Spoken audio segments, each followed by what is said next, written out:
Voilà, c'est lors de notre page des sports et il y avait le semi-marathon de Valence en Espagne aujourd'hui.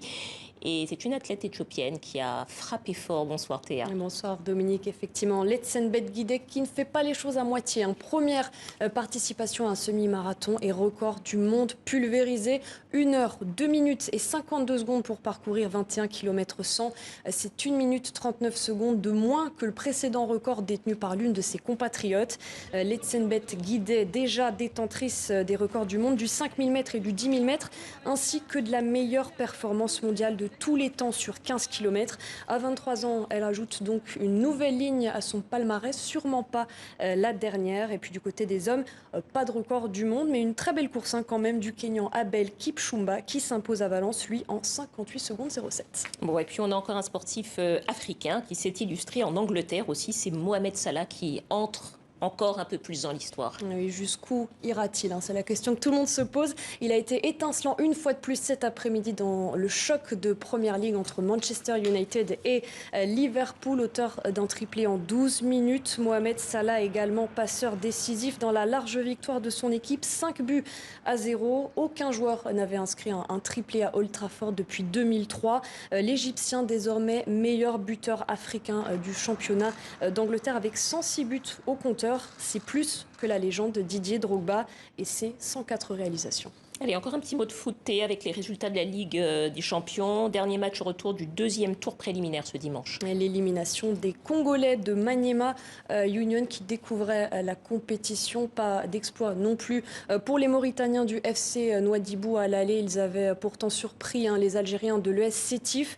Hiérarchie respectée cette fois. Ça passe aussi pour l'Espérance du Tunis et les Guinéens d'Oroya. Tous les deux qualifiés pour les phases de poule et c'est également le cas des Algériens du CRB Louis. Allez, on va prendre la direction de la RDC où il y avait un tournoi de karaté qui était organisé à Goma ce week-end.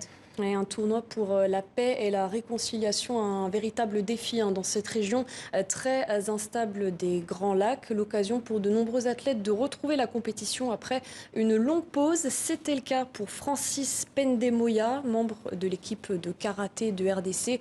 Sa vie a basculé le jour où les rebelles ont incendié sa maison. Ce tournoi, c'était pour lui une forme de revanche. Regardez. En revenant ici, Francis ravive de douloureux souvenirs. C'est ici que s'est passée ma petite paisible vie, avant bien sûr qu'il y ait de troubles. Cette parcelle, ces pierres, c'est tout ce qu'il reste de son ancienne maison à Goma. Il y a eu des gens qui sont morts, brûlés, consumés. Ils ne méritaient tous pas ça. On ne méritait pas ça. La guerre, celle qui le contraint à fuir à Lubumbashi avec toute sa famille, celle qui met aussi un coup d'arrêt à sa carrière sportive. Francis a alors 24 ans. C'est un karatéka prometteur avec déjà 13 titres de champion de RDC au compteur. Mais à Goma, son centre d'entraînement est incendié par les rebelles en même temps que son domicile. Francis refait donc sa vie à Lubumbashi. Là-bas, il mène de front le travail, les études, les entraînements de karaté aussi. Pas question de renoncer à son sport, sa passion. Mais les compétitions se font plus rares. Alors lorsqu'il apprend qu'un tournoi de karaté est organisé chez lui à Goma, il y voit l'occasion rêvée de se relancer. C'est vraiment un sentiment de joie, une très grande satisfaction puisque depuis plusieurs années, nous n'avons vraiment pas eu cette occasion de participer à des grands événements. Le jour J, c'est déterminé qu'il monte sur le tatami.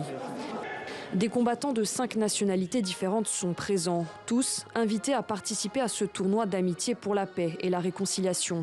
L'événement est inédit dans cette région minée par la guerre. Pour Francis, la journée se passe sans encombre. Les combats s'enchaînent et les victoires avec. L'athlète décroche l'or dans sa catégorie de poids, mais là n'est pas l'essentiel.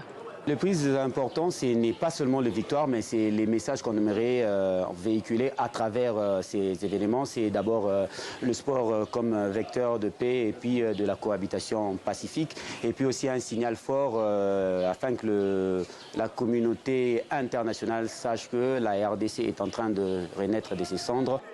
Une renaissance encore très fragile pour Francis et son pays. Mais à Goma, l'athlète a pu se rassurer sur son niveau et regoûter au plaisir du combat.